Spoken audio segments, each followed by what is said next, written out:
Tudo bem, pessoal? Alguém quer fazer alguma pergunta? Vocês conseguiram ler o texto? Que acho que é importante, né, para a gente poder conversar, a leitura do texto. Eu vou tentar ir apresentando assim, os elementos do texto, uma certa reflexão, né? Mas seria, acho que, interessante também a gente poder fazer de uma forma dialógica, vocês também poderem comentar, trazer questões, coisas que vocês pensaram sobre o texto, né? Se tiver alguma contraposição, por exemplo, né, é isso que eu estou falando, né, de que isso é um problema no campo, de que não tem uma investigação sistemática disso, também vocês podem trazer, né, ver alguma referência também, que eu acho que vai ajudando aí na elaboração da pesquisa. Beleza?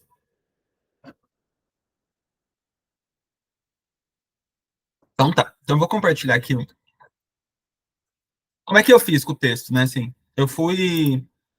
Peguei uma parte do texto, que é a parte que ele fala do método, né, depois ele vai falando dos capítulos, a parte que ele fala do método dele, e fui selecionando algumas citações para acompanhar ali o pensamento dele, né? Em alguns momentos eu vou tentando resumir, né? Puxando para esse lado de mostrar o quanto que quais são as implicações aí do uso de métodos distintos, né?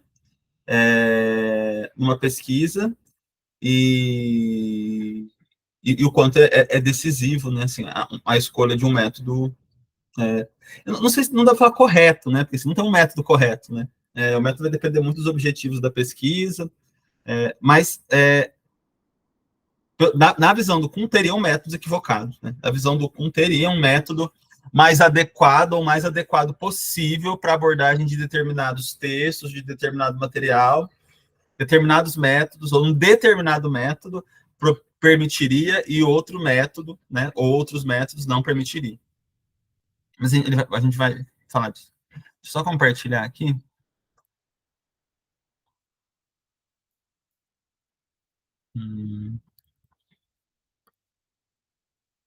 Acho que foi, né? Foi. Se estiver pequeno, alguém quiser que aumente, só me avisar. Não, esse aqui é do outro grupo. Esse aqui. Esse aqui foi o que eu escrevi agora. Não, não é esse aqui também. Peraí, gente. Eu vou colocando em vários lugares. É o Renault. Eu tô tentando encontrar um jeito de colocar tudo num lugar só, mas não consigo. Fica tudo bagunçado. Zero método.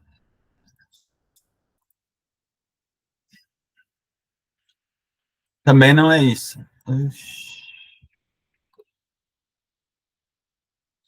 Aqui.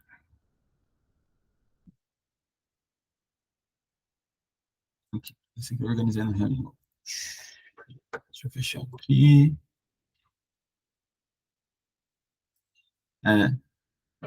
Então, eu estou aproveitando aqui uma introdução que eu fiz numa apresentação num grupo de Instituto de Canal de Ciência sobre aquele livro do Thomas Kuhn, A Estrutura das Revoluções Científicas. Né? Algumas coisas eu vou passando, eu vou focando assim, nas partes que mais, para mim, me chamaram mais atenção, mas aí é o que eu estou dizendo, assim, vocês podem ir destacando algumas partes, né? Podem ir interrompendo, para a gente ir conversando, né? Estou tentando pensar que jeito vai ser melhor para a gente fazer esse grupo, né?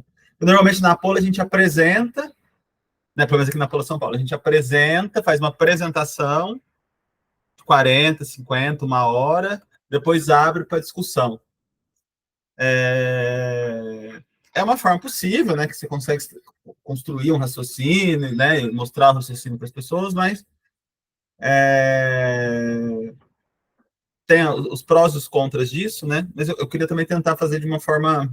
Eu vou tentar, vou trazer esse raciocínio, mas se qualquer momento quiser interromper para conversar, também pode, para também não ficar muito centrado aqui na minha fala, né?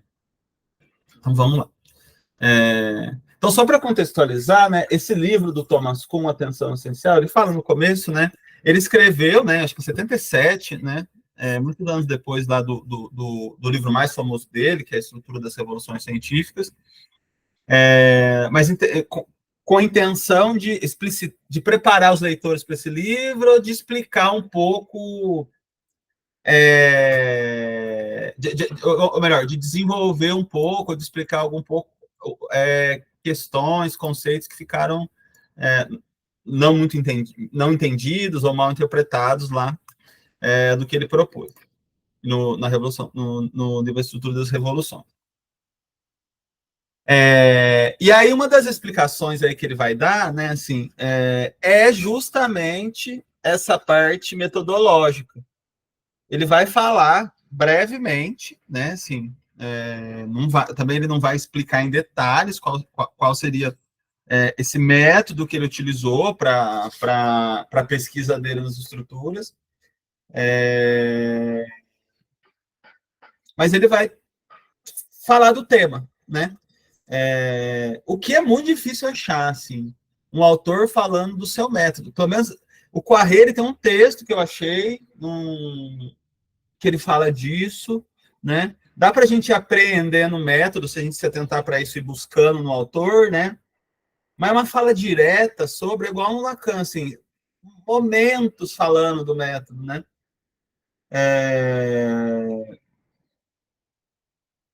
Então, assim, eu não sei se alguém tem a experiência de pesquisar isso, então, para mim, está sendo um trabalho bem difícil de fazer, assim, né? Mas então aí ele vai falar um pouco do método dele, né? Vamos lá, então. Então ele faz essa apresentação, né? Ele vai dizer que a atenção essencial, essa apresentação da atenção, esse livro Atenção Essencial é para explicar, para desenvolver, né? Alguns conceitos, teses do estrutura da revolução científica. Ele já vai trazendo aqui nessa dimensão do método, né? Que tem a ver um pouco com isso que eu estou falando, né? Talvez essa minha dificuldade de encontrar em autores de forma mais explícita, né? Qual que é o método que ele está utilizando nessa pesquisa textual dele, que ele fala assim, né? Na história, mais do que em qualquer outra disciplina, o produto final da pesquisa mascara a natureza do trabalho que o produziu.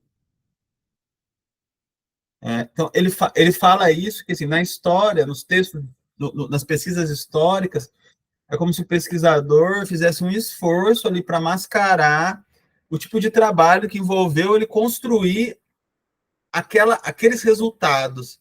E ele mesmo disse que ele se esforça para isso. Ele falou que ele se esforçava para pagar, ou ele se esforça para pagar do texto quais foram, qual é a natureza do trabalho aí eu estou pensando na natureza do trabalho metodológico, né, que foi empregado para produzir aquele resultado, né? Para mim ainda é uma questão isso, não sei por que apagar isso, não sei por que não evidenciar de cara qual que é o método que se está utilizando, mas ele diz que isso é comum, né? Isso é comum de se fazer. E isso é uma coisa interessante, né? Porque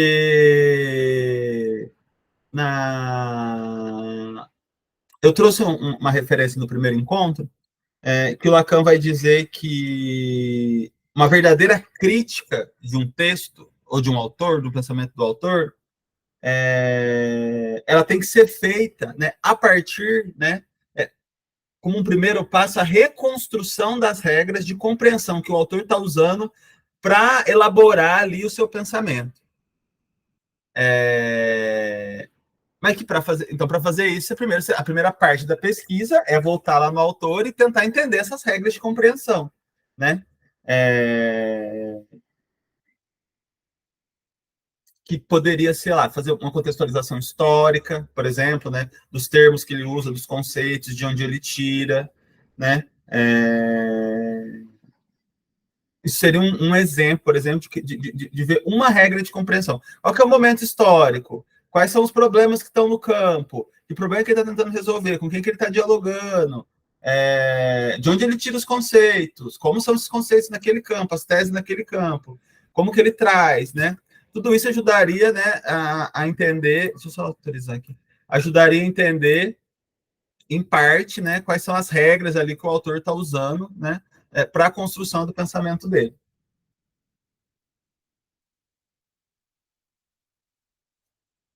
É, e aí, né, então, esse tema das regras de compreensão. Aí o Lacan vai dizer, né,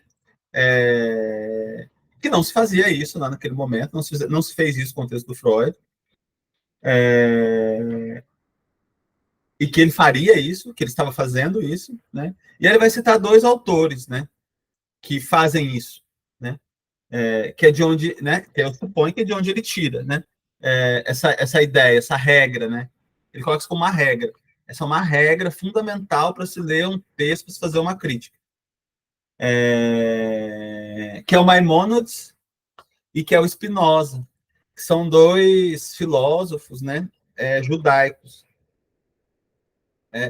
Nos dois livros, e ele fala assim, esses filósofos, o Maimônides, no Guia dos Perplexos, que é um livro onde ele vai explicar o livro sagrado, e o Spinoza, num tratado, que eu esqueci o nome, os dois autores, eles vão deixar claro, eles vão ter um capítulo, eles vão ter uma parte no texto, que eles vão deixar claro qual que é a chave de leitura que o leitor tem que utilizar para compreender o que eles estão falando.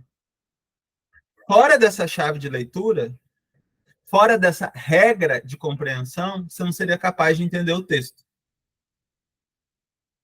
Porque cada palavra usada, cada conceito, cada tese, cada argumento, eles estão condicionados anteriormente por uma espécie de uma estrutura ali, né, de compreensão que limita, né, que limita, né, as possibilidades de se interpretar o texto. Então, sem essas regras de compreensão, sem essa estrutura, vamos dizer, anterior, você poderia ler qualquer coisa. Você poderia abrir o texto lá, o Guia dos Perplexos, e ler qualquer coisa. Se você for usar a sua regra de compreensão, por exemplo, né, você poderia ler qualquer coisa. Então, Lacan fala, eles dizem quais são as regras de compreensão. E aí eu voltei nesses livros, né? Não vai dar para a gente trabalhar nesse semestre, né? Mas a gente vai trabalhar mais para frente, né, em outro semestre.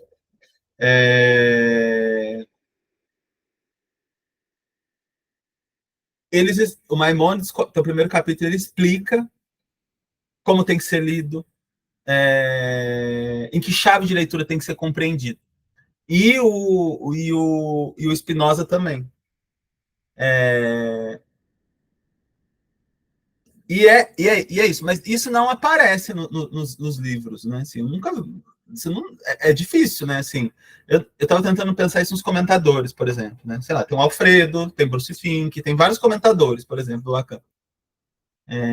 O Alfredo eu ainda consigo, né? Assim, no meio do texto, nos momentos, assim, ir recortando, eu estou tentando fazer isso, recortando, ele dizendo um pouco como ele lê, quais são essas regras de compreensão que ele está usando para ler, né? O Lacan. Mas não é algo comum, né? Não me parece algo comum, e muito menos comum, muito distante quando você lê o Guia dos Perplexos, ou um capítulo que chama Da Interpretação, de um tratado do Spinoza, que ele explica, assim, é muito diferente, eles criam, de fato, uma chave de leitura, assim, ó, leia desse jeito, leia por aqui, né? Então, Lacan vai retomar isso, né? E vai dizer que é assim que a gente teria que ler o Freud, né? É assim que, naquela época, ele teria que ler o Freud, que ele estava lendo o Freud. Ele ia recuperar um trabalho de recuperar as regras de compreensão, né? Que as chaves de leitura ali, que o próprio Freud estava usando para construir o pensamento dele, e depois aplicar essas chaves como um método de leitura para ler, né, reler ali o autor. Né? Eu também estou tomando isso como não sei se uma justificativa para pesquisa, né? Porque a minha ideia então, reconstruir essas regras. Quando eu falo, né, de recuperar os métodos de leitura do Lacan, é reconstruir essas regras de compreensão que o Lacan propõe, né? Ali para a construção, né? Tem a ver para a leitura do texto do Freud também, mas não necessariamente, minha questão não é com o Freud ou a leitura que ele faz do Freud, mas as regras de compreensão que ele constrói, né, para ler o Freud ou para ler outros autores, filósofos, né, e a implicação que isso tem na construção do pensamento dele, para depois poder aplicá-las ao próprio pensamento dele. Né? Mas então, mas isso não parece que é claro, isso não parece que é evidente, e o Kuhn parece estar dizendo a mesma coisa, isso não fica claro nos autores. Né? E ele mesmo fazia um esforço para isso não aparecer.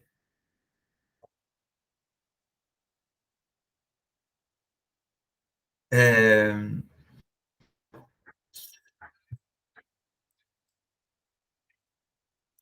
qualquer coisa, vocês me interrompem e falam, tá? Eu vou seguindo aqui. É, Aí ele vai contar que o estudo das revoluções científicas aparece em 1962, né? Assim, não sei para quem não leu esse livro, é um livro, nossa, vale muito a pena ser lido.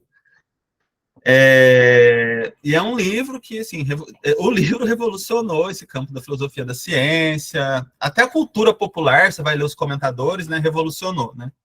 Introduziu novas formas de se pensar a história da ciência, o progresso científico, introduziu novos conceitos, novas teses, né? Gerou muitos debates, né? Teve muita polêmica.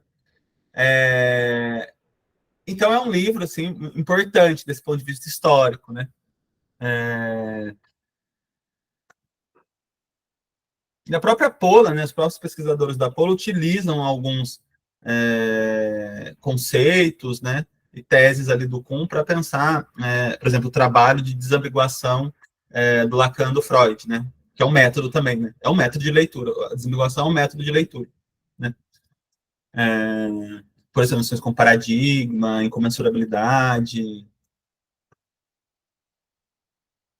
E aí ele vai contando, né, que em 47 ele era físico, né? Ele dava aula de física. Aí eles chamam ele, né, para fazer uma pesquisa sobre mecânica, né, do século 17. Ele leu em Newton.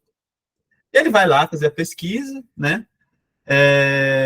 E aí é nesse processo dessa pesquisa que ele tem a descoberta de um novo método de leitura, né? Que ele até conta como uma espécie de uma anedota. Então, qual que era o objetivo ali da pesquisa dele, né? Era tentar entender, a princípio, né, quais foram as origens, vamos dizer, da mecânica do século XVII em Galileu e Newton. Para isso, né, óbvio, ele teria que voltar, né, assim, de onde eles partiram, né, assim, ou quais são os predecessores deles, né. Aí ele volta para a física de Aristóteles, né, que essa discussão aparecia de alguma maneira como uma discussão sobre o movimento. E aí ele coloca questões orientadoras da leitura, né? E isso já tem a ver com o método, né? Quanto se conhece da mecânica na tradição aristotélica, né? Já é uma pergunta que orienta o que você vai investigar, retirar, analisar de um texto, por exemplo, do Aristóteles. Já é uma chave de leitura ali, né? Já é um caminho. Quanto foi deixado para os cientistas do século XVII descobrir? Uma outra questão que também orienta ali a pesquisa, né? Assim, quanto se conhece, quanto se sabe, né, do século XVII sobre a mecânica e Aristóteles, né? E o quanto, comparado ao que Aristóteles sabia, vamos dizer, foi deixado para os predecessores aí, né, investigar. Isso já é um recorte, né? Já recorta a pesquisa. E aí, né, ele vai percebendo, é, no geral, né, vou colocar assim, ele vai percebendo, né, é, que que o que, o, que a maneira como, né, o que se sabia, por exemplo, do mecânico de Aristóteles, com a forma como Galileu, Newton, os pesquisadores aí do século XVII, né, pensavam, né, ou liam, né, entendiam, compreendiam, né, esse tema em Aristóteles, né, era feito a partir dos termos newtonianos. Então, eles iam ler o Aristóteles, né, procurando ali no Aristóteles o que o Aristóteles falava sobre mecânica, né, usando, né, o conhecimento que eles tinham de mecânica, os conceitos, os termos que eles tinham de mecânica, já ali no século XVII, né? E o resultado disso é que o que eles encontravam no Aristóteles é que o Aristóteles conhecia muito pouco de mecânica, né? E ele chega a dizer no texto que eles achavam que o Aristóteles falava muita coisa errada, né? Muita bobeira, né? Sobre o tema. E lendo nessa chave, né? Então ele foi percebendo que a tradição aristotélica ela não podia, assim, de fato, ter sido a base ali para a mecânica, né? Tal como se conhecia no século XVII. Então, lendo nessa chave de leitura, não podia ser a base para o tema. E aí, né? Então, assim, aí o Galileu e Newton e os pesquisadores reiniciam a pesquisa sobre mecânica com essa ideia de que Aristóteles não conseguiu avançar com o tema, né? Assim, não oferecia bases suficientes, vamos dizer, para partir dali e avançar com o tema. Mas o Kuhn vai contando, né, que teve um negócio que começou a intrigar ele, né? Assim, aí ele tem, aí ele, acho que eu não vou ler a citação, vou falando por cima para a gente chegar nas partes que acho que de fato vale a pena ler a citação. Isso aqui é mais para contextualizar o rumo da pesquisa dele. Tem umas coisas que começam a entregar o Kuhn, né? Que o Aristóteles, né? Assim, trabalhou com muitos assuntos para além da física, né? A biologia, comportamento político, interpretação de fenômenos, de vários fenômenos, né? E as análises que ele fazia, as investigações que ele fazia, eram profundas, eram perspicazes, né? E ele começou a se perguntar assim, mas como que um filósofo, né? Que trabalhou com tantos temas e conseguiu oferecer, né, interpretações, análises, né, tão ricas, né, falava, né, ou era considerado como alguém que falava coisas tão triviais, ele chega a ser ridicularizado pelo Descartes, né, assim, falar coisas tão bobas, né, sobre a física. Coisas tão absurdas, né? E aí uma outra questão que fica para ele, assim, então, como ele, né, o Aristóteles, poderia ter falado coisas tão interessantes sobre outros assuntos, falado besteira sobre física, e como que essas besteiras que ele falava sobre física, essas supostas besteiras, foram levadas a sério durante tanto tempo e por tantos sucessores, né, depois dele. E aí ele vai falar, quanto mais ele lia, mais intrigado ele ficava, né, que o Aristóteles estava errado sobre o que ele falava, né? Assim, será óbvio, né? Assim, comparando ao avanço que teve, o que ele falava sobre mecânica, sobre física, estava errado, né? Cientificamente falando. Mas era tão gritante o erro dele, assim, ao ponto de ser desconsiderado o que ele estava falando, pelo Newton, pelo Galileu, né? Por esses pesquisadores aí do século XVII. E aí, né? Aí ele identifica o problema, né? Porque o problema não estava no Aristóteles. O problema não estava no texto do Aristóteles ou em como Aristóteles pensava a física ou a mecânica, né? Mas o problema estava na forma de ler o Aristóteles e os contemporâneos. E qual que era o problema aí que ele vai localizar, né? Que é esse aqui, ó. Esse é o problema central. Ler o Aristóteles, né? Que é um autor que, comparado ao século XVII, né, está há séculos, né, assim, de distância, né? Então, outro contexto histórico, contexto cultural, né, assim, outro contexto. O problema era ler o Aristóteles a partir dos termos newtonianos da física que eram do século XVII.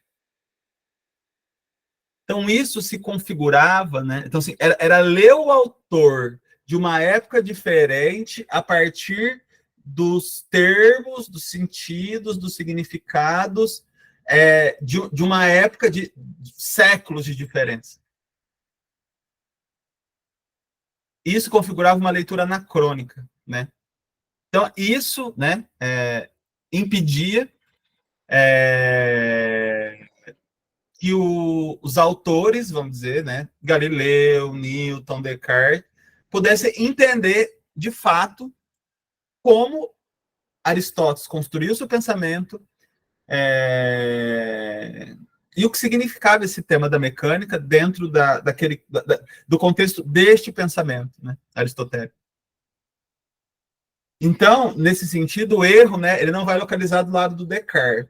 O erro ele vai localizar do lado dos físicos ali do século XVII, né, pela escolha equivocada de método que eles fizeram.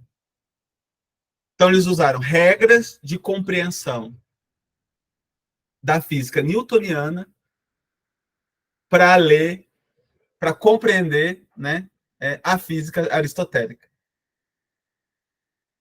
E nessa comparação, né, é óbvio que, né, a física newtoniana estava muito mais avançada, né, então aparecia como inferior, como desprezível, né, o que Aristóteles falava. Nesse sentido, assim, isso me lembra um pouco, né, assim, a crítica, né, que a Apollo tem, né, é, é, a, ao campo lacaniano no geral, né, que tende, por exemplo, a ler o Lacan pelo Freud, né, assim, usa as regras aí de compreensão, vamos dizer, os conceitos, as teses, né, freudianas, né, constrói, isso vira uma chave de leitura maior, uma regra de compreensão, e aí vai para o texto do Lacan a partir disso. Então, como se faz uma leitura freudiana do Lacan, né? Isso é algo, assim, não é exatamente uma leitura anacrônica, né? Mas é uma leitura que a gente pode considerar descontextualizada, né? Assim, que aí não usa as regras de compreensão do Lacan para ler o Lacan, mas usa as regras de compreensão do Freud, né? Que deveriam ser aplicadas ao Freud, para ler o Lacan. E aí cria um certo desencontro aí, né? Porque vai apagando do pensamento do Lacan, do texto do Lacan, ideias que são inovadoras, que são diferentes da do Freud, que vão em caminhos diferentes da do Freud, né? Porque é isso, uma regra de compreensão, isso que eu estou chamando como regra de compreensão, né? Ela, igual eu falei, ela constrói um cercadinho ali interpretativo, né? Então, o que não cabe naquele cercadinho tende a ser excluído, tende a ser apagado, tende a ser ignorado. Por isso que essas regras de compreensão, né, que podem ser princípios teóricos, teses, conceitos, elas estão na base aí do método de leitura, né? E é isso, assim, toda leitura tem isso. Toda leitura, né? Toda pesquisa, né? Toda leitura não, porque a leitura a gente pode fazer livremente, ingenuamente, né? Toda leitura metódica, né? Se configura como uma pesquisa, onde o texto é tomado como objeto de pesquisa, tem regras de compreensão. Sabe o pesquisador sabendo ou não sabendo, tem regras de compreensão em jogo, né?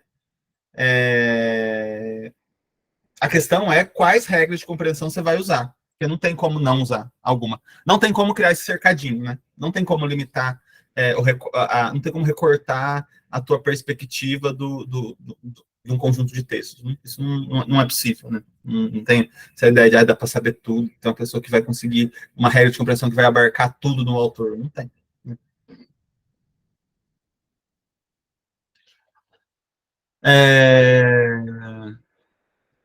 E aí, né, ele vai se dando conta de que, então, né, quão importante é o método de leitura que você escolhe, né, para abordar um texto ou um conjunto de textos.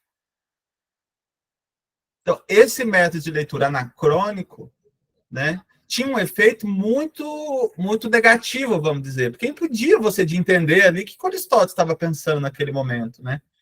E avaliar se de fato ali a gente encontra, vamos dizer, sementes do que seria um pensamento da física no século XVII ou não. Então apaga o pensamento do autor, né? Assim, você não entende o que o autor está pensando.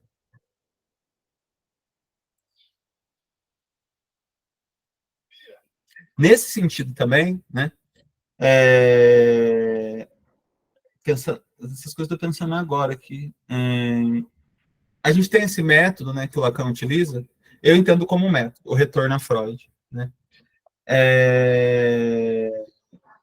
Que é um método, né? Quem quiser entender um pouco melhor que método é esse, né? Não só pela leitura do Lacan, mas o Foucault tem um texto que é um autor, né? E lá ele tem uma passagem que ele explica o que é esse método. Na perspectiva dele, o Lacan está lá na plateia e fala: ah, é verdade, né? Esse método que eu uso, né? É exatamente isso. Que esse método que esse método, quais são os princípios desse método, né? Quais são as regras aí que esse método tem? Uma delas né, o pensamento de um autor específico de um campo, né? Pode ser o Aristóteles, pode ser o Freud, né? Pode ser o Hegel, pode ser qualquer autor, né? Está sendo lido numa chave de leitura, está sendo compreendido de uma maneira que o efeito que está tendo é esse efeito negativo de apagar o pensamento do autor, que te impede de entender o que o autor pensava, como ele construiu o pensamento. E aí, né, por essa ausência, essa falta de compreensão, né, o que resulta da leitura dele é algo degradado, desviado, né, do sentido inicial ali, né, proposto pelo pensamento desse autor. E aí o Foucault vai falando, então, essa é a base, tem que partir desse princípio, que estão usando, estão fazendo uma leitura daquele texto, daquele autor, de uma forma equivocada, e equivocada nesse sentido, que há um apagamento do sentido do pensamento do autor. Do que o autor queria dizer, né? E aí, para tratar desse problema, né, é o que o Kuhn está dizendo, você vai ter que escolher um outro método. E o método que ele escolhe é um retorno a. Né? É um retorno aos textos. Então, o texto também, como objeto de estudo, aparece como central, não é comentador. A ideia é ler o texto no original, né? Assim, radicalmente falando, é ler o texto no original. E ler o texto no original aplicando métodos muito específicos, muito rigorosos de análise, né? Permite uma análise, né?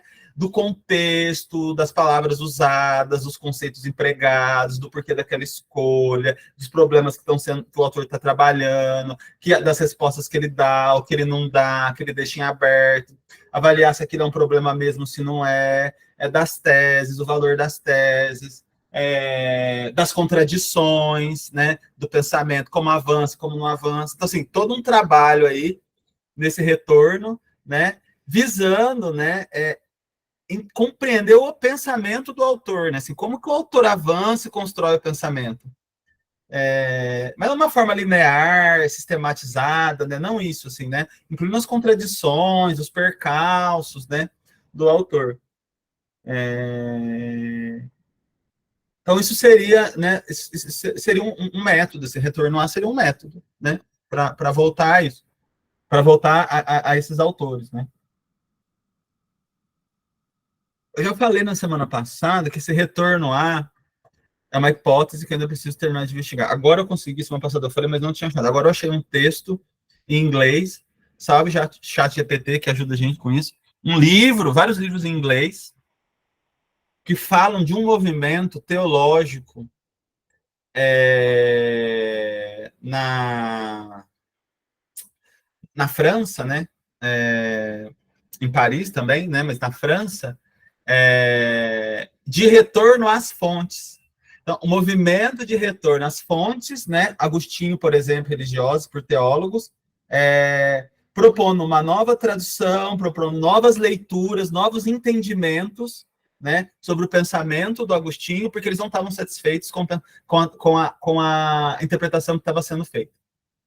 Então, esse retorno ário começa no campo religioso, teológico, filosófico, né? E aí o Lacan, né, pega, né?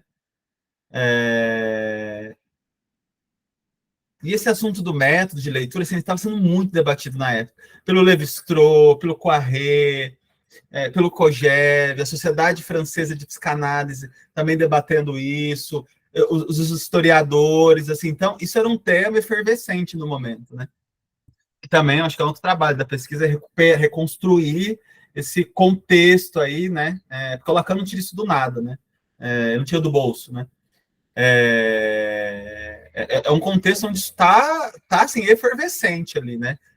Na epistemologia também, né? Assim, o Kuhn não está em Paris, o Kuhn está nos Estados Unidos, eu acho. Mas o Kuhn teve contato com o Poiré, com a obra do Poiré. Tanto que tem uma parte aqui que ele cita aqui, né, na página 13, ele fala: assim como aconteceu com minha compreensão da transformação nos primórdios da ciência moderna, a de Butterfield foi muito influente pelos escritos de Alexandre Poiré, especialmente nos estudos galileanos. Então ele vai dizer que ele também foi influenciado pela leitura do Poiré. E o Poiré tem um método muito específico de leitura que é parecido com o do Kuhn. Eu acho que dá para fazer teria que trabalhar isso, mas dá para fazer uma comparação. E eu acho que também dá para fazer uma comparação em alguns textos do Lacan com o método do Poiré. Mas isso a pesquisa vai abrindo um monte de aba, né? Mas voltando aqui, né? Então aí ele descobre, né, assim, que a questão era um método de leitura. Esse que era o problema ali em jogo, né? E aí, para ele, assim, ele fala, eu achei legal, ele fala, foi a primeira revolução que eu vivenciei, né, assim, foi a minha primeira revolução, né, aí ele conta, eu acho, no memorável e muito quente dia de verão, minha perplexidade desapareceu de uma vez só, essa perplexidade em relação à ideia de que o Aristóteles não tinha desenvolvido, não tinha avançado, falado coisas interessantes sobre esse tema da mecânica. Percebi, de repente, os rudimentos estruturados de um modo alternativo de ler os textos com os quais estava pelejando. Então, aí ele começa, né, a pensar e a construir um outro modo, né, um outro modo de ler o Aristóteles.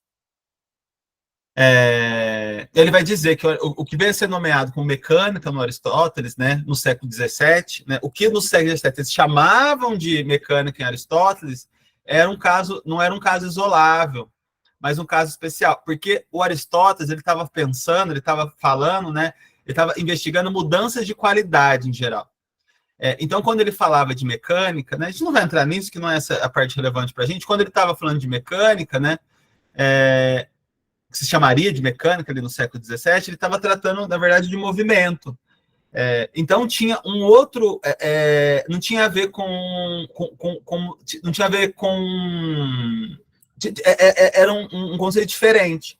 Então eles estavam lendo movimento em Aristóteles a partir do sentido que tinha mecânica no século XVII, e aí não dava para entender o que ele estava querendo dizer com movimento, porque não era sobre, não era nessas regras de compreensão do século XVII, da física do século XVII, era em outro, né? E aí ele explica aqui um pouco, né? Eu vou ler aqui só para... Esse não é o nosso foco central, né? Porque a gente não está analisando, para analisar o texto do Aristóteles, mas de maiores consequências foi reconhecer que os ingredientes permanentes do universo de Aristóteles, né? Do universo do pensamento de Aristóteles, seus elementos ontologicamente primários e indestrutíveis não eram corpos materiais, mas ao contrário, qualidades. Então, que uma vez impostas a qualquer porção da onipresente matéria neutra, constituiria um corpo material individual ou substância. A posição era uma qualidade na física de Aristóteles, né? E um corpo que mudasse de posição, portanto, permaneceria o mesmo, apenas no sentido discutível de que uma criança é um indivíduo que virá a ser. No universo em que as qualidades eram primárias, o movimento era necessariamente uma mudança de estado, e não um estado. O que diverge, né, da definição de mecânica do século XVII. Não sei se fica claro isso, né? Então, assim, ler um conceito no autor a partir de um conceito, né? Por exemplo, de um autor do passado, a partir de um conceito de séculos depois, como se significassem a mesma coisa, né? Como se fizessem parte do mesmo universo, produz essa leitura anacrônica, né? Essa impossibilidade de entender, de fato, o que esse conceito diz lá no autor. Então, assim, né, partindo do entendimento de que o vocabulário do newtoniano não permitia uma compreensão, mas sim uma leitura anacrônica, o Kuhn vai construir um método alternativo, né? Que caracteriza-se por identificar qual o tema central ou elementar que o Aristóteles estava investigando, né? No caso, o movimento, o tema da mudança de qualidade, e aí buscar analisar o resto dos estudos e proposições a partir disso. Então, ele cria uma regra, né? Uma chave de leitura. Então, assim, quando ele fala de mecânica, ele está falando de mudança de qualidade, ou de mudança de estado, né? Não é isso que eles estão falando na mecânica do século XVII. Então, tem que ler o Aristóteles, por isso, pela essa regra de compreensão que eu mesmo recuperei ali do Aristóteles, né? Então, tem que aplicar isso ao Aristóteles. Que aí vai ajudar a entender o pensamento dele, né? Entender o pensamento do autor não quer dizer que o pensador está certo, não quer dizer que você concorda com o pensador, não quer dizer que você não vai criticar o pensador, não, né? É todo um trabalho justamente para avaliar no que o autor avança, no que ele não avança, né? Quais críticas podem ser elaboradas, quais problemas ficaram em aberto para você conseguir desenvolver, para você conseguir tratar, né? O que você tem que rejeitar, o que está caduco, né? Que é isso que o Lacan faz com Freud, né? O Lacan não faz um contínuo pensamento do Freud, né? Faz uma análise crítica do pensamento do Freud, né? Considerando problemas, conceitos, teses, argumentos, né? Contradições, né? E vai analisando ali, né? Assim, e vai criticando ponto a ponto, né? Na regra de compreensão permite compreender mais para poder criticar e poder avançar, né? Com sua pesquisa, né? Aí, nesse caso, com a psicanálise no geral, né? Aqui seria com o entendimento da história da física no geral, né?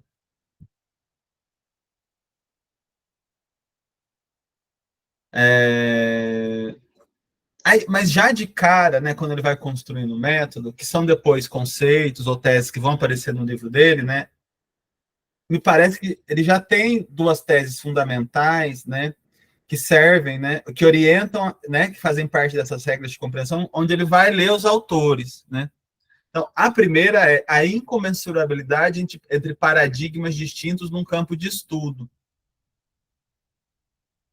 Aristóteles, o universo aristotélico seria um paradigma. O universo newtoniano seria um outro paradigma. Dizer que eles são incomensuráveis é dizer que tem uma diferença entre os dois, por serem são universos radicalmente distintos. Tem uma diferença entre os dois que não permite você ler um pelo outro. Então, não permite você ler o Newton, não permite ler o Aristóteles pelo Newton. Porque, como são universos distintos, com regras de compreensão distintas, esses universos só podem ser entendidos dentro deles mesmos, a partir das regras de compreensão que eles mesmos oferecem. Isso torna esses paradigmas incomensuráveis. Não conversam. Não seria possível não seria possível estabelecer um diálogo, né?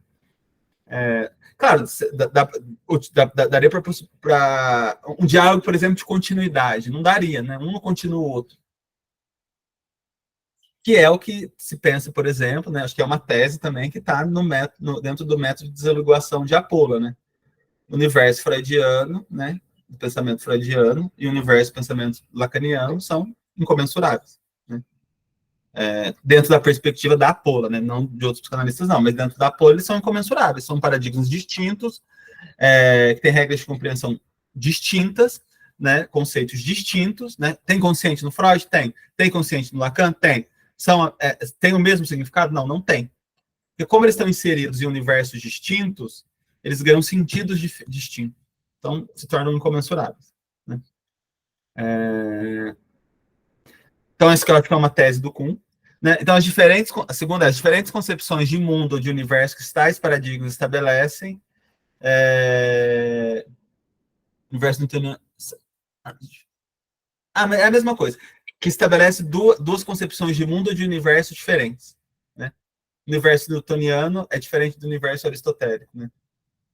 Vamos dizer assim, o mundo aristotélico, baseado na física aristotélica, é um.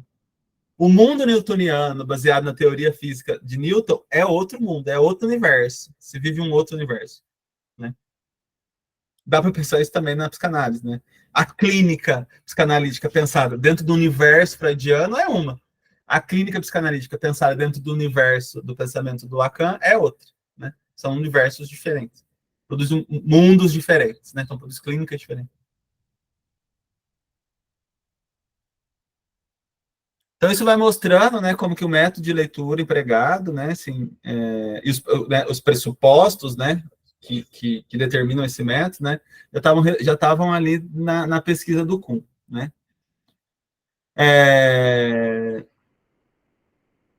Aí eu coloco aqui que pressuposto metodológico. É necessário ler o autor a partir de seu modo de pensar, né, que é o que o Kuhn propõe, e o pensamento de sua época, e não a partir do modo de pensar de outro autor ou de outra época.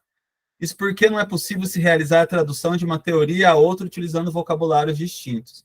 Aqui vemos operar a tese da incomensurabilidade em teorias distintas, né? Teoria da mecânica em Aristóteles e teoria da mecânica em Newton.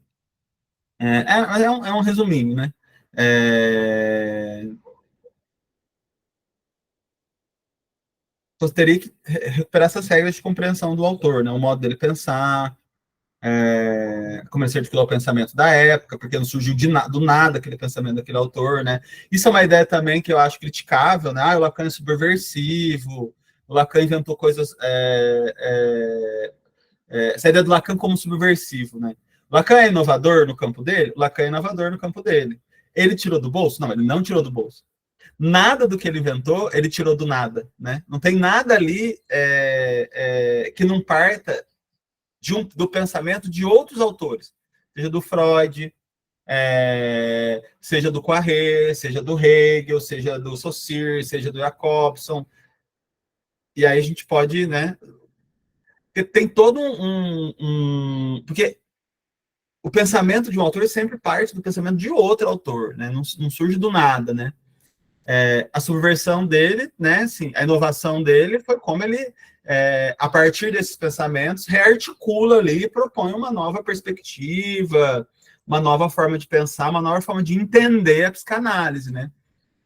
Mas não tirou do nada. Então é preciso entender de onde ele tirou, com quem ele estava dialogando, como ele se relaciona com esses pensamentos, né? Mesmo quem ele critica, né? Porque ao ler um autor e criticá-lo, você pode extrair dali, né, bases para o seu pensamento. Aí de uma forma positiva, né? Que é uma outra estratégia de leitura. Né?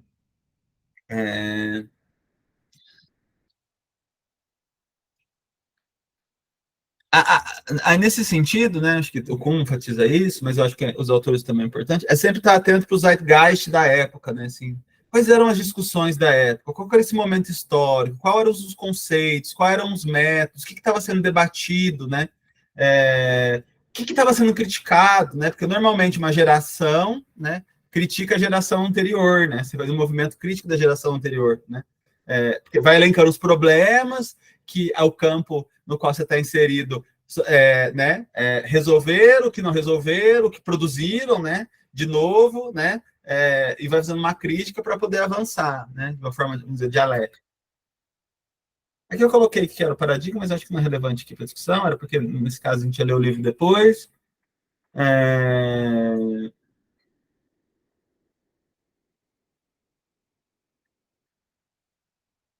E aí, né, a tese da incomensurabilidade, que eu acho que é uma regra de compreensão que ele usa ali para ler, né, ele vai dizer: o que diferenciou essas várias escolas não foi um ou outro insucesso do método. Todas eram científicas, mas aquilo que chamamos a incomensurabilidade de suas maneiras de ver o mundo e nele praticar ciência.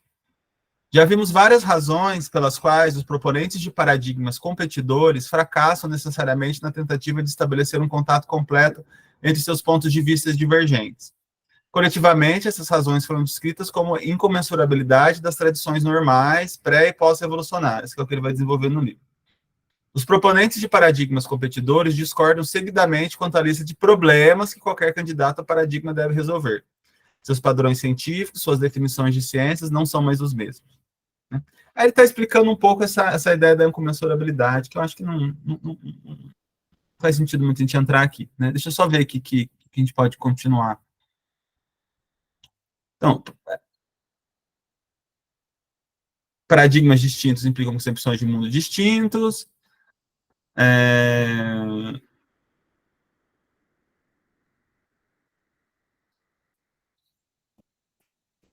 Essa aqui também eu acho que é interessante, né? Pensar que sobre o objeto de estudo, né? Então, essa tese do Kuhn da incomensurabilidade, né? É que ele faz uso ali para ler os textos aristotélicos em comparação com a visão newtoniana. Então, assim, essa tese faz com que Kuhn leia os textos aristotélicos e a teoria que eles vinculam como pertencentes a um universo, a um mundo diferente daquele vivido pelos cientistas no século XVII, né? Que era caracterizado pela concepção newtoniana da ciência, da mecânica. Para Kuhn, os dados não são inequivocadamente estáveis, mas sim constituídos como objetos desde determinado paradigma. Paradigmas distintos implicam concepções de objetos também distintas, isto é, incomensuráveis. Né? Se a gente for tentar fazer uma tradução aí, pensar essa regra de compreensão, vamos dizer, como um paradigma que a gente recorre para ler determinado conjunto de textos, né? O próprio paradigma, a própria regra de compreensão, né, constrói concepção do objeto diferente. Então, um comentador que leu Lacan a partir de determinada regra de compreensão, de determinado paradigma, e um autor que leu Lacan a partir de determinada regra de compreensão, a partir de determinado paradigma, pode produzir, né, se eles estiverem utilizando regras de compreensão distintas, um objeto distinto, que pode chegar a ser incomensurável. Nesse sentido, o que a Pola faz quando ela propõe um pique? Ela tenta criar uma regra de compreensão basilar, né, mais ou menos elementar, de leitura do Lacan. Para que todo mundo ali esteja, assim, pelo menos orientado por certas regras de compreensão, certo paradigma parecido. Né? Até para que isso, aí cria-se um universo, né, de leitura do Lacan, né, que permite a gente conversar, dialogar, fazer as pesquisas avançarem, né, não virar uma torre de Babel, né. Mas se a gente pega, né, esse universo, né, essas regras de compreensão da Pola, e vai para uma outra escola de psicanálise, aí a gente pode se deparar com essa experiência da incomensurabilidade.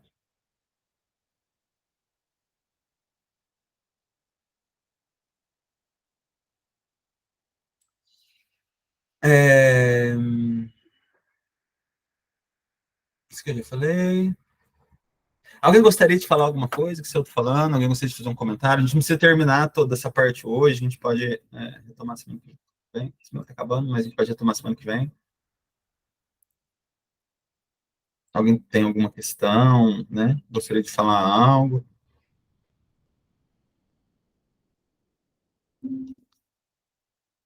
Não?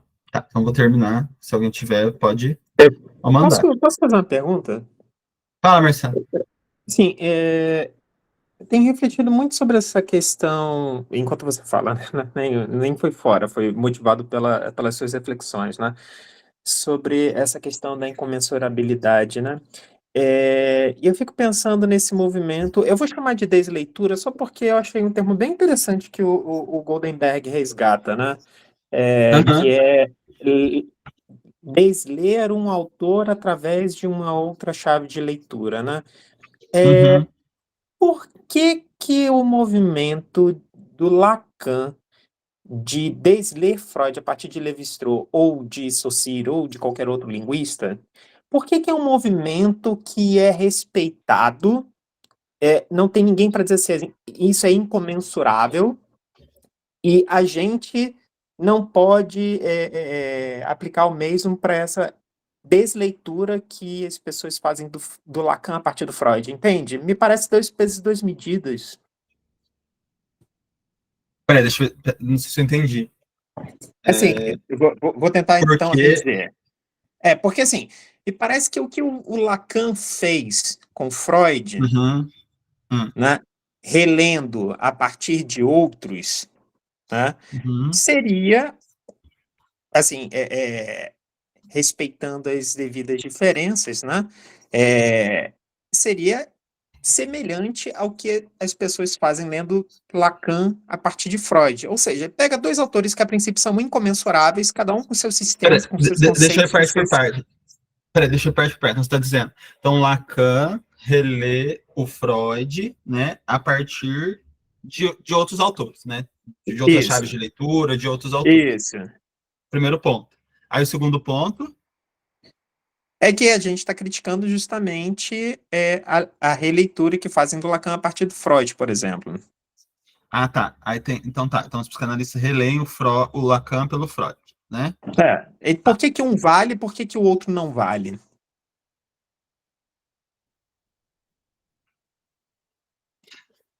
Não sei, assim, mas é que eu acho que. Eu não sei se a questão é o que vale ou o que não vale, né? Porque eu acho que a crítica, assim, não é que não vale, né? Vou fazer aqui, né? Vou defender a Pola, né? Assim, Não, assim, assim, eu acho mas só ótimo para assim, argumentar, para gente depurar um pouco, né, o que a gente só acredita. para tentar argumentar, vamos dizer assim. Eu não acho que está errado, né? Eu, né? Não a Pola em geral. Eu penso assim, não acho que está errado ler o Lacan, né? A partir, vamos dizer, das regras de compreensão que a gente recupera no Freud. E eu não acho que necessariamente a crítica da Pola é a isso. Acho que a crítica da Pola é os efeitos que isso produz. Que tipo de efeito esse tipo de leitura, de abordagem produz? Que é o que o Lacan estava fazendo na época. O Lacan propõe uma outra leitura do Freud, né? Porque ele acreditava que a leitura que estava sendo estabelecida apagava o pensamento do Freud, era nociva, né? Então, assim, impedia que a gente entendesse o que o Freud, qual era o espírito da pesquisa, o espírito da pesquisa, sentido do pensamento.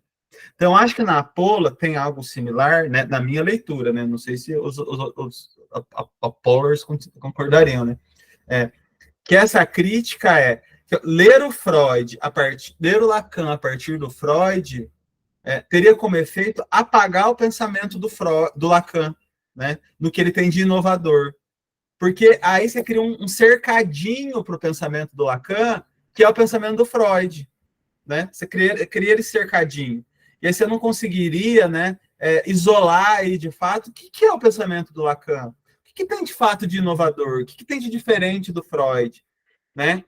E então acho que seria mais pelos efeitos, né, que essa crítica é feita, pelos efeitos que isso produz, né?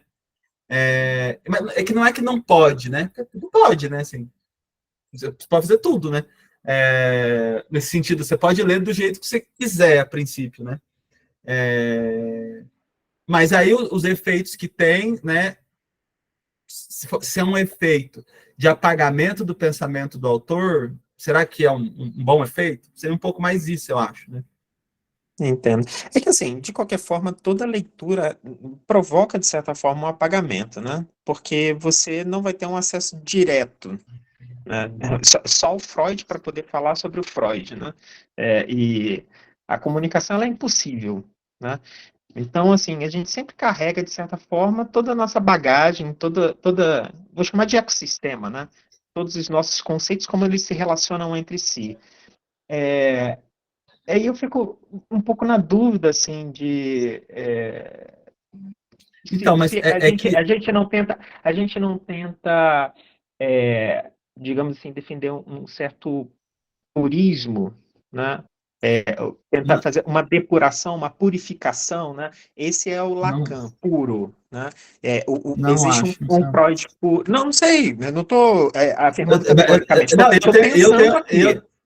eu tenho um argumento para dizer por que eu não concordo, porque assim, não existe um Freud puro, não existe um Lacan puro.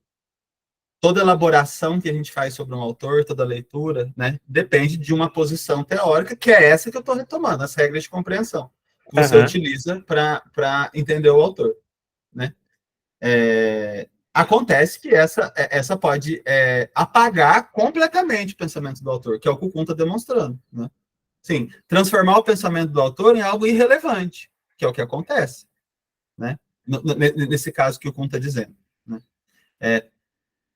Então, assim, eu concordo com você nesse sentido. Nunca, não existe purismo, não tem como você abordar um pensamento do autor puro. Você sempre vai ter que recorrer a uma regra de compreensão, uma chave de leitura. Então, você está sempre fazendo aquilo que o Lacan fala, colocando algo de si ali, né?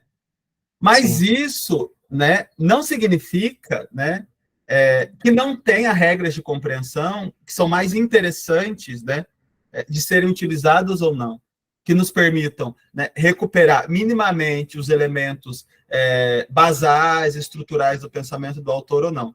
Porque se a gente parte para um outro oposto, né, tá, pode ter, se a gente parte para outro oposto, então cada um tem uma regra de compreensão, a gente vai sempre colocar algo de si, então não é importante discutir, né, e criticar os métodos de leitura, as regras de compreensão, os efeitos que as pessoas utilizam, que os grupos utilizam.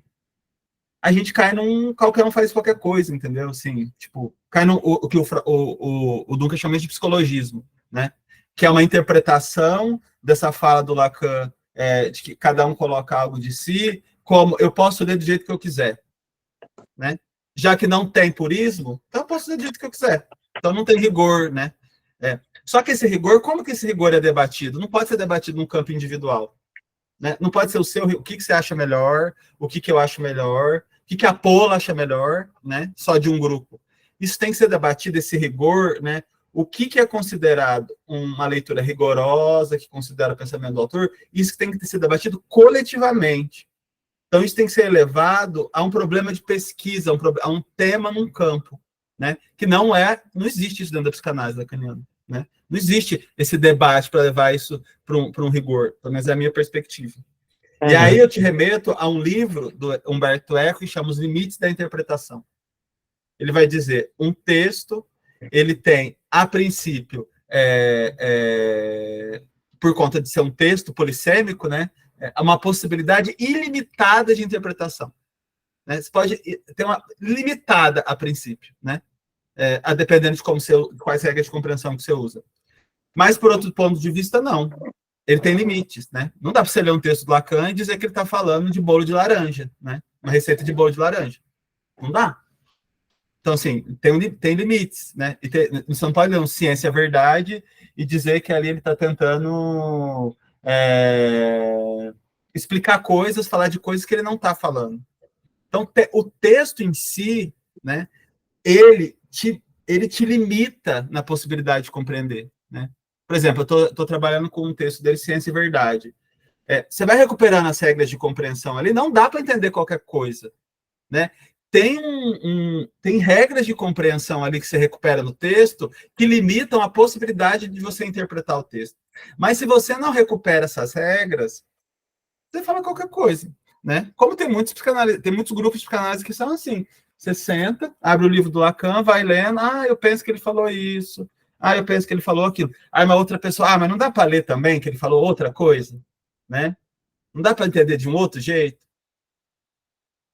Porque cada um está usando uma regra de compreensão diferente, né? Então, assim, sim, não existe texto puro, não existe Lacan puro, não acho que é isso que a Paula está buscando, um Lacan puro. Mas também, né, o que a Paula está propondo é uma regra, né, de compreensão específica, né, que faz sentido para os seus membros, para ler o Lacan, que entende que os efeitos que tem são mais interessantes que os efeitos das regras de compreensão que são utilizados para ler o Lacan a partir do Freud. Né? São regras de compreensão criticáveis. Você pode pegar o pique e criticar todas aquelas regras de compreensão e propor outras, né? Mas é o que eu estou querendo dizer assim, quando as regras de compreensão ficam claras, quando um autor deixa claro, um grupo deixa claro quais são as regras de compreensão, você pode levar isso para você pode construir um debate, né? Você pode construir Sim. um debate sobre isso.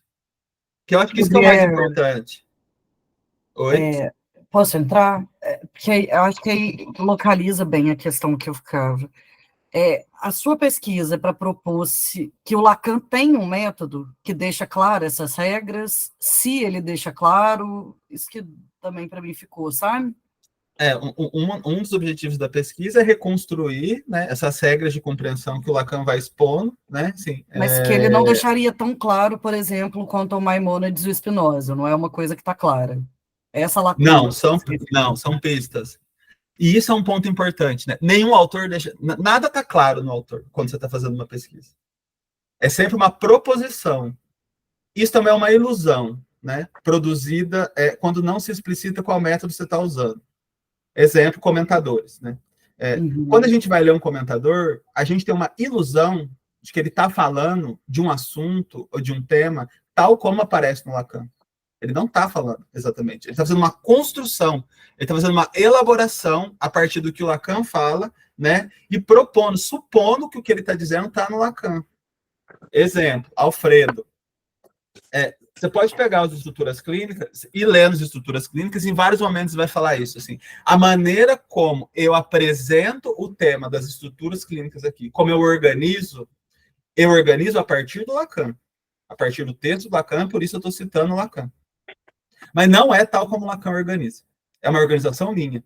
Aí ele está colocando algo de si, né? Qual método ele usou, então, para fazer essa organização? São essas as minhas questões, entendeu? Assim, sim. Eu não sei responder, não, é uma pesquisa, né, tá acontecendo, assim, E que eu acho que isso tem a ver com essa dificuldade, às vezes, da gente discutir o Lacan, né? Isso que você, a partir dessa discussão aqui, é compreender a partir de qual paradigma, né? Se a gente está propondo ou se tinha um paradigma ali que a gente precisa compreender primeiro para depois saber o que faz com isso. Uhum. A minha ideia é que seria possível recuperar, né, essas regras de compreensão, né? Não que outros autores não façam de alguma maneira, né, assim, mas recuperar essas regras de compreensão, sistematizar e tornar isso porque isso também pode ser debatido, né? Assim, eu posso criar, eu vou propor, por exemplo, estou aqui propondo que os métodos de leitura que o Lacan usava são esses, a partir de tais regras de compreensão, e isso teve essas implicações, né, na construção do pensamento dele, né? Uhum. Mas aí entende? Aí que entra, eu tô colocando algo de mim também, né? Que assim, como eu penso esse assunto ali, né, a partir do pensamento dele, como eu penso. Aí vai para o que o Marcelo falou, né? Não tem como acessar puro. Pode vir um outro pesquisador e criticar o que eu estou fazendo, criticar o que eu estou falando, né? E propor em outros caminhos. Mas aí se cria um debate, né? Porque nunca você vai chegar num ponto na ciência, né? Acho que está dentro da psicanálise, né? Não sei se nunca, né? Mas acho que não tem como não vai chegar num consenso, né? Geral, né? Vão ter sempre desacordos, é isso que faz avançar. Acho que é isso que vai avançar a ciência, inclusive, né?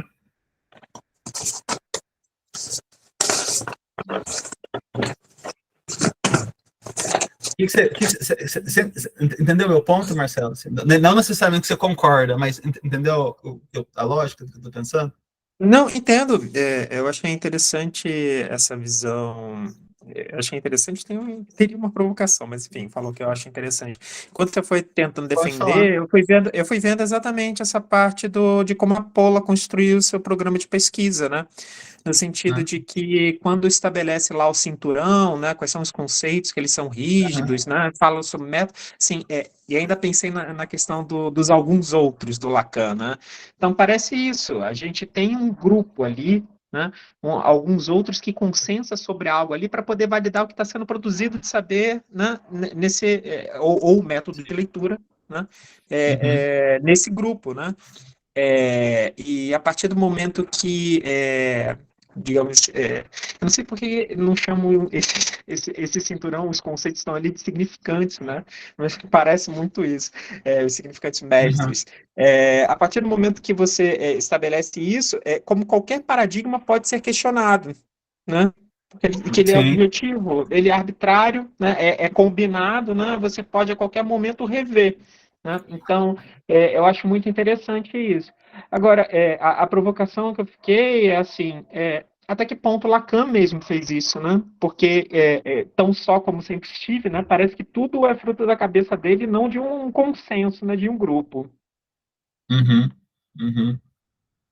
Eu acho isso ilusório também. Isso é uma estratégia argumentativa dele, né? Retórica, né?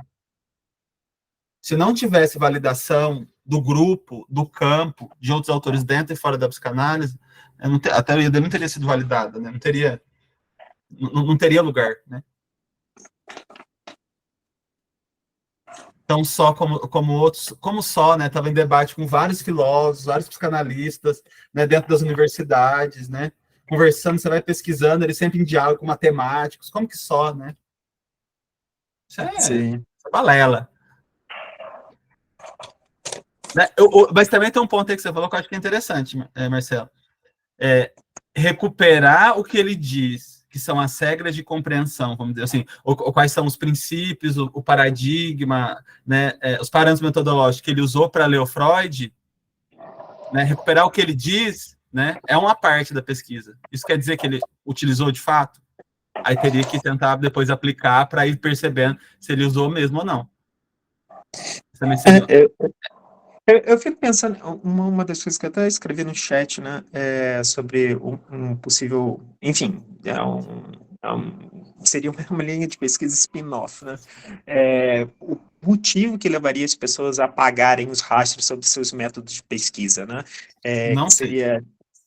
Então, eu fico pensando, algumas coisas que eu pensei foi, por exemplo, no que o Freud fala sobre o pudor em relação ao sexo, ao dinheiro, às fezes, né? Parece que alguma coisa que está dessa ordem aí de um recalque aí provocado pela cultura, né? Como se não pudesse revelar as entranhas daquilo ali.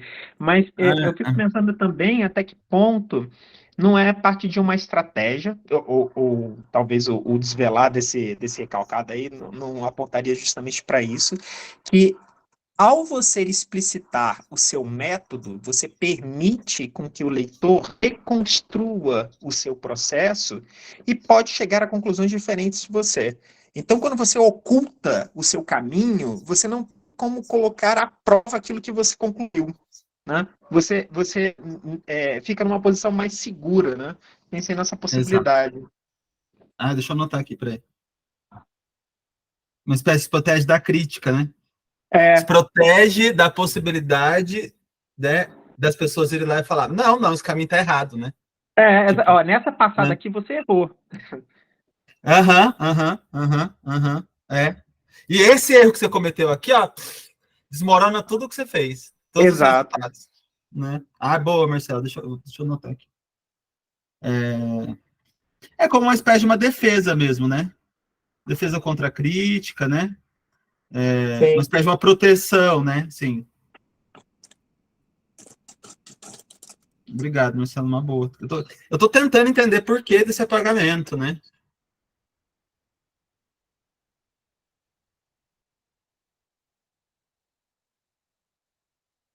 Eu também fiquei pensando que aí também você vê que não é nada, que não tem, que tem uma genialidade desses autores do Kuhn, do Lacan, claro, assim, mas não é uma genialidade tipo, tô sozinho, fiz sozinho, sem precisar de ninguém, sem que recorrer a nada, né?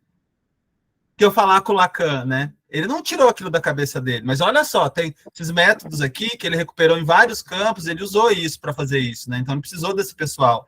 Tira um pouco da genialidade, né? Desse ar subversivo, tão inovador, assim, né?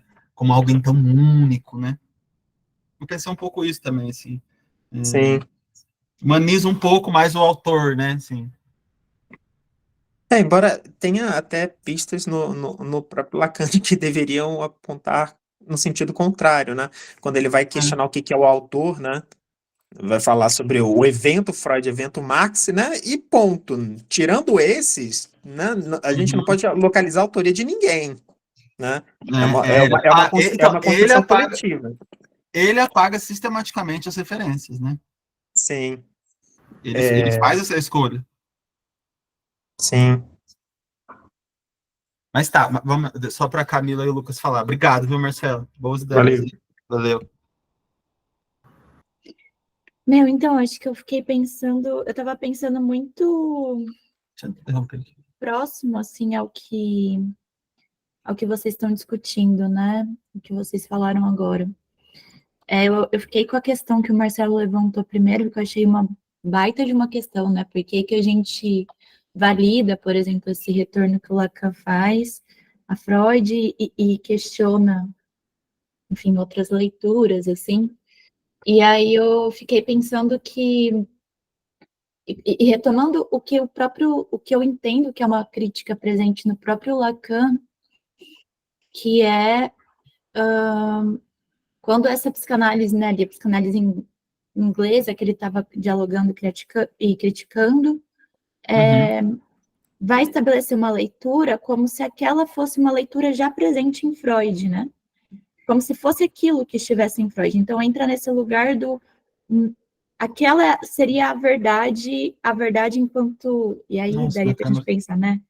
A verdade a partir do que o Lacan vai colocar, vai mudar de estatuto e tal, mas enfim, como se fosse aquilo que estivesse no Freud, né? E quando ele fala desse retorno, eu acho que ele marca de alguma forma, e não tão explicitamente como você está colocando aqui, né, numa dimensão metodológica, mas ele marca, acho que, esse retorno dele, né, quando ele diz, bom, de alguma forma ele está dizendo, eu estou lendo Freud a partir dessas referências, eu estou lendo Freud dialogando com Lévi-Strauss, por exemplo, não alguém que ele cita, ainda que ele apague outras referências. E o que eu entendo quando, pelo menos do que eu leio, do que eu vejo, quando estabelece, né, o programa e tal de investigação, a crítica que se faz, eu entendo que vai nesse caminho também, né, de escolas que vão ler Lacan de um determinado jeito, como se aquela leitura já fosse o que tivesse no Lacan, tipo, a intenção do Lacan. E aí, o que difere é quando se posiciona essa leitura a partir de um referencial, a partir de um método, né? Então, acho que é um pouco isso que você estava dizendo não é que uma leitura vale mais que a outra, mas uma coisa é você dizer que o que você está dizendo estava ali na intenção do autor, e outra coisa é você mencionar, de alguma forma, as referências que você está usando para fazer essa leitura. E aí, também fiquei pensando nessa coisa que vocês estavam comentando, né? Por que será? Porque é interessante ver essa contradição, né, do Lacan, presente no próprio Lacan, assim, que ao mesmo tempo tem isso. Por que se apaga as referências, os métodos que se usa? Eu acho que a ideia que me vem é um pouco disso mesmo, de isso tira um certo lugar do autor, do tipo, o autor como o criador, inovador, totalmente revolucionário daquela leitura, né? E aí, nesse sentido, Gá, não sei se te ajuda, mas estava uma referência que eu usei, estou usando na minha dissertação e tal, talvez possa servir de algo, é o Barthes, né? Que vai pensar a morte do autor. Então, o que significa... Que é contemporâneo do Lacan, né? Exato, tem muito diálogo ali. Eu fico pensando nisso, eu tento pensar o Barthes, que ele coloca como um método também de leitura, sabe? O que significa você ler um texto não como um produto de um autor, como predicado de um autor, mas como o texto, como objeto texto. Ah, sim. Então, você vê, isso já é um princípio, né, metodológico, essa é uma forma de ler, né? Você ler um texto como se aquilo não fosse produto é ler o texto pelo texto, né? Desvinculado da pessoa, né? Lacan fala isso também, né? Lacan também fala isso, que ele lê o Freud, né, apagando a psicologia do Freud. Tem que apagar a psicologia do autor, não se pode considerar a psicologia do autor, né? Porque tinha leituras do Freud que ficam considerando a psicologia do autor, questões pessoais dele e tal, né? Ela é o texto pelo texto, né? O que o texto, né, revela ali como sentido. Sim, mas também é um princípio metodológico, né? Mas eu acho que tem uma radicalidade, pelo menos da forma como eu li No Barthes e tal, uma radicalidade que não adianta você, e eu acho que cai nessa crítica que a gente está, ou isso que a gente está questionando do próprio Lacan, que não adianta você ler o texto do outro autor como texto, tirando aquele autor de cena, e se colocar como autor do seu texto. Esse que é o ponto. Entendi. A ideia, a radicalidade é que quando você faz essa leitura, tem passagens, né, mas não vai ser um diálogo entre autores, é um diálogo entre textos. Então, é você abrir mão da sua autoria, porque ele vai falar, não é a leitura, é o leitor. Não é o autor, é o leitor que ganha cena. É uma espécie de uma implosão da autoria como algo individual, né? Exato. É boa essa ideia, né? Para mim fez muito sentido quando eu me deparei, assim. Tira, né, o autor desse lugar, né, de tanta importância, genialidade, né, assim, De pessoalização, acho, né? de pessoalização. Depois, se você tiver algum texto específico onde falar isso, se você puder compartilhar lá no grupo, seria interessante para mim. Ou me mandar no WhatsApp. Boa, gostei. Então, assim, não vai dar tempo, né? Vou deixar o Lucas falar. Teria várias coisas para comentar sobre isso que você falou, né? Mas e eu concordo muito com isso. Eu teria comentários, mas no sentido de que eu concordo muito com isso que você está dizendo, que o Lacan, apesar de apagar muitas referências, fica muito claro as referências dele, né? Apesar de não estar sistematizado o método. Se você ler com essa atenção, você vai ver que ele fala muito de método em vários momentos. Que sim, a Apollo se coloca a partir de uma referência, deixa clara qual que é essa referência, né? Outros autores não. O Miller usa um método, mas é isso. Mas eu também acho que é isso. Assim, quando a gente está atento para o debate do método de leitura e começa a ler os autores, a gente começa a desacreditar dos autores. A gente começa a duvidar deles, criticá-los, ficar com o pé atrás. Então, quando o Miller diz que aquilo que ele está falando já estava no Lacan, você fala, não, isso é uma média de leitura, isso é uma estratégia, que é o que o Goldenberg demonstra no Desler Lacan, né? Você desconfia, entendeu? Mas se a gente não entra nesse debate, a gente fica cego para essas coisas, a gente fica ingênuo, né? E a gente acredita, a gente fica acreditando, né, no que as pessoas falam, que os comentadores falam, né? Então, assim, eu acho que isso também tira a gente de um lugar de ingenuidade, né?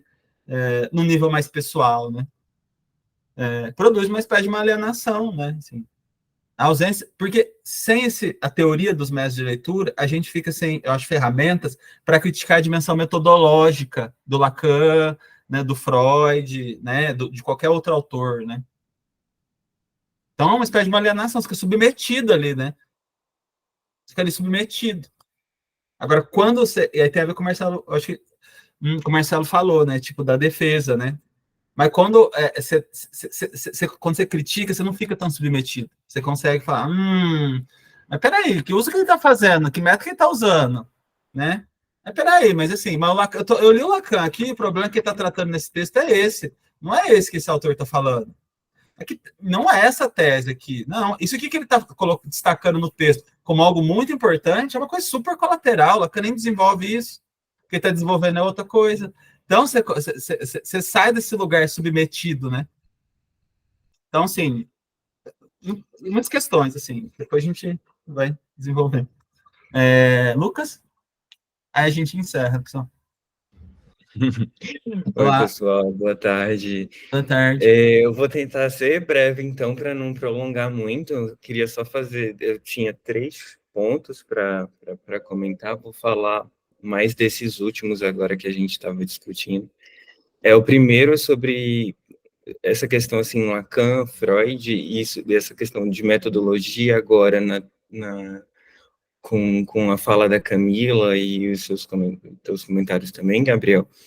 Eu fiquei pensando que, comparando até, né, e lendo esses dois autores, acho que o Freud, talvez de uma forma intencional ou não sei, mas acho que ele era mais explícito nesse aspecto de metodologia, né, de dizer, digamos assim, como era que o pensamento dele estava sendo construído, né, tanto quando ele fazia as leituras dos casos clínicos e para relatar isso, né, das suas intervenções de tudo, quanto até teoricamente. Acho que a interpretação dos sonhos, assim, a gente fala muito do capítulo 7, né, do último capítulo que ele traz a proposta dele, mas, assim, toda a obra é um aparato do contexto científico de como se entendia sonho naquela época, né? Então, ele faz bem essa reconstrução, assim, do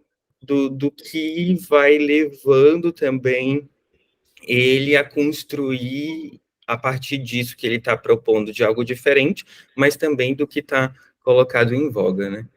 E aí, agora, pegando a pergunta do Marcelo, não sei se eu entendi bem, mas vou falar aqui coisas que me vieram à cabeça, que acho que a pergunta foi, né, o questionamento foi, por que a gente faz, né, porque o Lacan faz esse retorno a Freud, né, e será se não teria como fazer um retorno ao Lacan a partir do Freud, né, um movimento inverso, não sei se foi isso, Marcelo comenta bem, mas se foi esse o questionamento, eu acho que é o mesmo ponto que o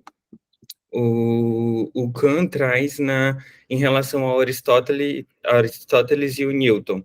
Então, eu acho que a gente não consegue fazer esse olhar retroativamente, porque a gente já tem os recursos daquele contexto, em tese, né, claro, limitado a partir dos relatos aqui, daquilo que foi produzido, do que está posto, para tentar pensar a partir daquela perspectiva. Mas, inversamente, algo novo se produz ao longo do tempo, né? Então, assim, por exemplo, Lacan inclui a questão Lévi-Strauss, tem acesso a outros recursos que o Freud poderia até, né, já ter elementos na época, mas não acessou. E aí, como fazer essa inversão de algo que não estava posto até o dado momento, né? Então, era esses 2 pontos que eu queria comentar. E um terceiro, por último, que foi, você tinha comentado, Gabriel, um dos primeiros pontos da discussão, que é colocado no livro, que é que tem um trecho na página 10 que diz: na história, mais do que em qualquer outra disciplina que eu conheço, o produto final da pesquisa mascara a natureza do trabalho que o produziu, né? Então, ele traz essa questão, só que eu acho que você tinha comentado como se o Kahn ele também tentasse fazer isso. Eu não sei se eu entendi bem. E a minha leitura já foi que eu acho que ele está questionando justamente isso, né? De se tornar mais explícito essa metodologia, e quando ele se dá conta disso, ele pensa nos métodos de leitura, é justamente nessa tentativa de descobrir, né, descobrir no sentido de tornar evidente, em vez de mascarar a natureza da produção. Era isso. Sim. Eu acho que nesse texto aqui, né, ele tenta mostrar isso. Ele diz também que ele faz isso com os estudantes, né, assim, trabalhar com os estudantes a importância do método, mas eu falei que ele também mascara, né, porque, por exemplo, eu trabalhei lá com estruturas clínicas, não tem uma parte que ele fala dos métodos, e tem uma parte aqui que ele fala, né, que assim, desde esse episódio decisivo, né, no verão de 47, a busca pelas melhores leituras, ou pelas melhores leituras possíveis, tem sido algo central em minha pesquisa histórica. Aí ele coloca em parênteses, e também algo sistematicamente eliminado das narrativas que relatam seu resultado. Eu entendi que ele está dizendo que ele faz isso também, né? E aí, de novo, por quê, né? Se ele tá tentando mostrar, por quê, né? Fica super contraditório, porque ele está propondo justamente essa explicitação do método e tentando mascarar. Sim. Mas uma outra coisa que eu estou pensando agora, né? Eu acho que talvez com esse estudo do método, né? Dos vários métodos, tal, quando a gente vai ler um autor, talvez a gente possa encontrar pistas ali do método, né? Que talvez não estão evidentes a princípio, né? Porque, tipo, eu nunca tinha prestado atenção que Lacan falava sobre método de leitura na minha vida, né? Estudando Lacan, né?